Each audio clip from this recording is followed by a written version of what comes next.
Okay, 10.4 is called overlapping events. And we've looked at inclusive events and mutually exclusive events a little bit in the previous section. But with inclusive events, they're also called jointed events, and these events overlap, meaning that they can both happen at the same time. So if we're talking about a deck of cards, if we're going to pull one card, and we want to know the probability that it's either going to be a queen or a heart. Well, if you think about all the queens and the hearts, there is one card that's both a queen and a heart, right? The Queen of Hearts. So they overlap, okay? And then what you do here when we have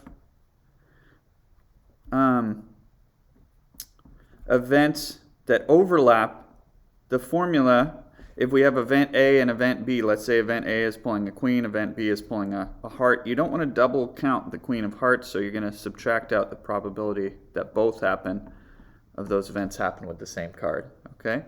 As opposed to mutually exclusive events, so let's say we had wanted to know the probability of pulling a queen or a king. Well, there's no card in the deck that's a queen and a king, so in this case, all you have to do is add the probability of the two events together. These events do not overlap.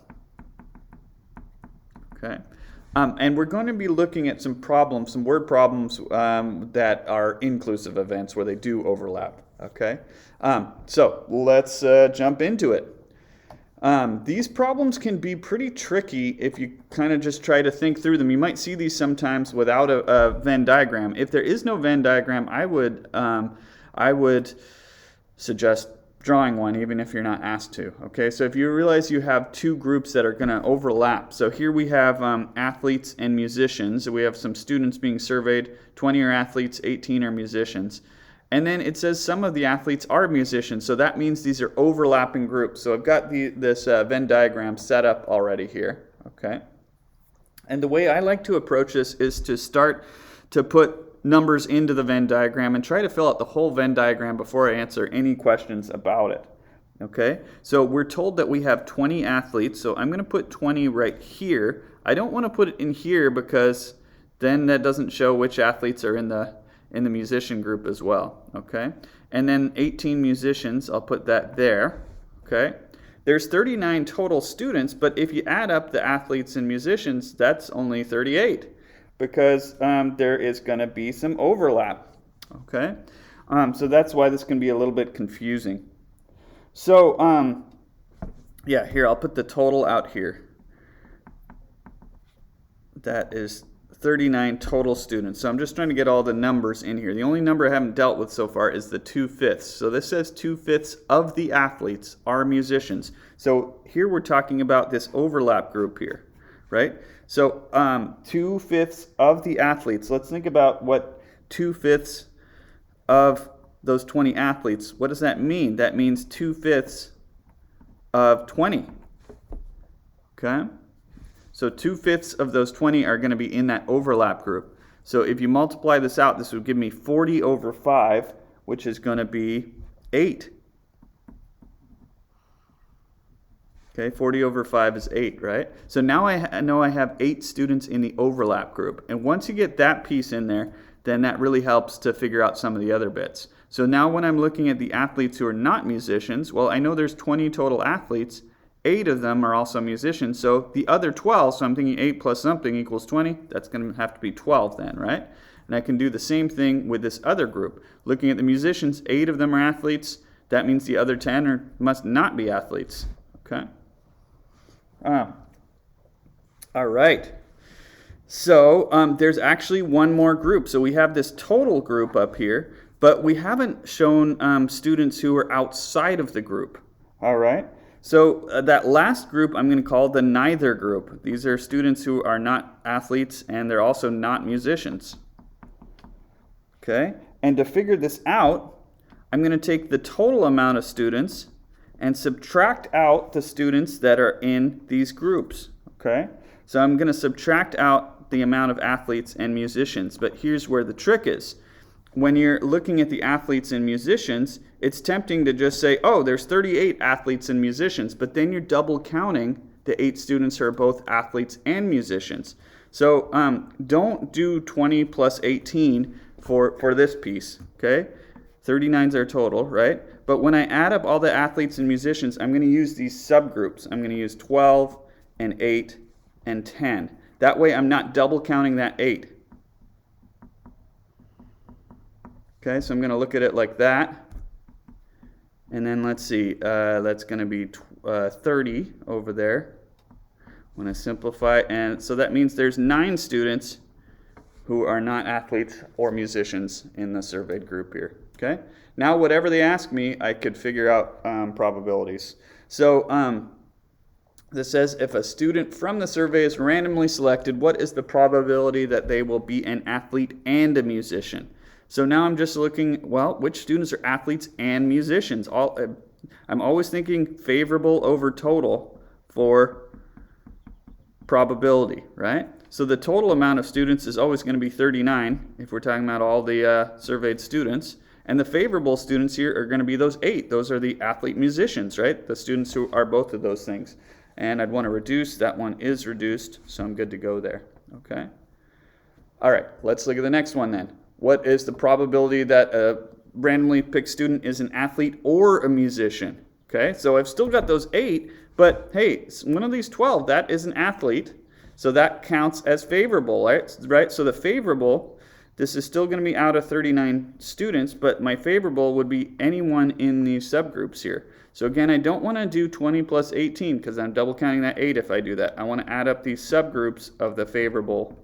So I'm adding the 12, the 8, and the 10. That's going to give me 30 over 39.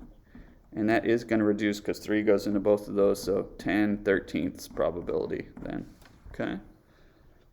And then this last one, which I think is the trickiest one of all, what's the probability that a random student would not be an athlete and not a musician?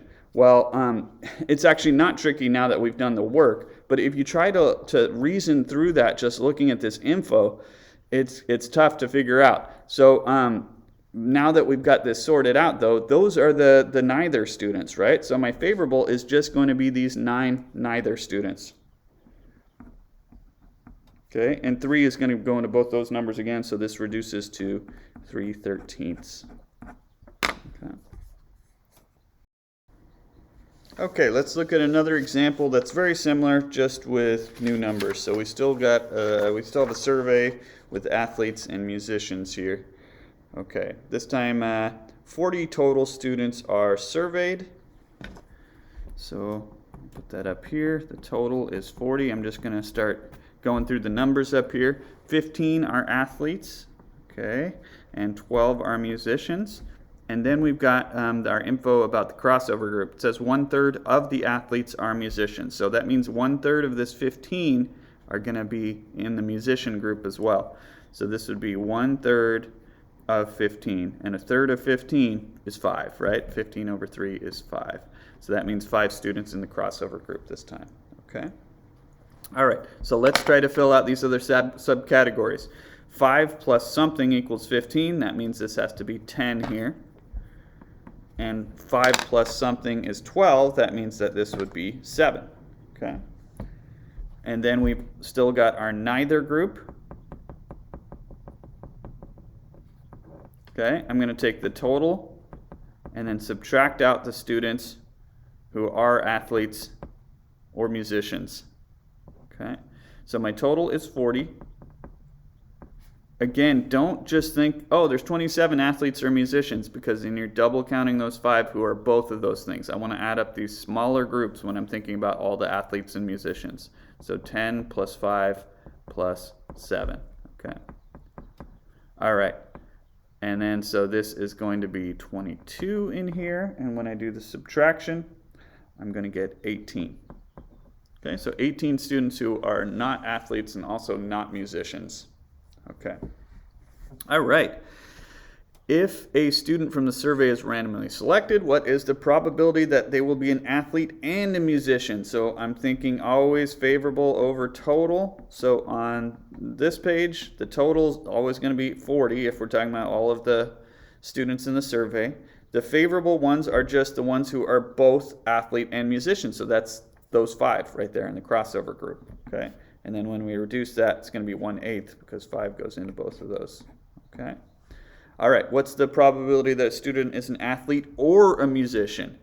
So still got 40, sorry, I'm off screen there. Still got 40 total students, but now we can be in any of these categories. Don't think it's going to be 27 because, again, you're double counting the 5 if you do that. Add the 10 plus the 5 plus the 7. That way we're not double counting that 5. So there's going to be 22 students then out of the 40 that are in at least one of those groups. And then those are both even numbers, so we can reduce to 11/20. Okay. All right, what's the probability that we've got someone who's not an athlete and not a musician? So that's people that aren't in either of these, any of these categories, and that's the neithers, right? That's 18 out of the 40. Again, those are even numbers, so we can reduce to 9/20 by dividing by 2, okay? And then last but not least, what's the probability that we have someone who is an athlete but not a musician? So looking at the Venn diagram, we can pick that out. So we did most of the hard work when we filled out these numbers. So we need someone in the athlete group who's not in the musician group. These people are in the musician group, but hey, those are my people who are athletes and not musicians. So that's 10 out of the 40.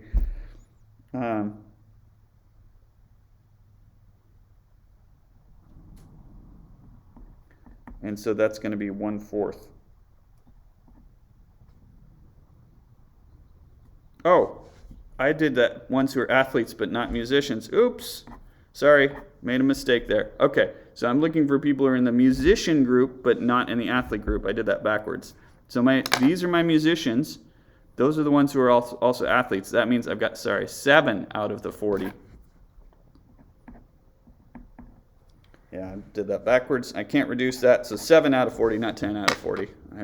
That's my favorable group, not that one. Okay, that's the end of the section, and I'll see you next time.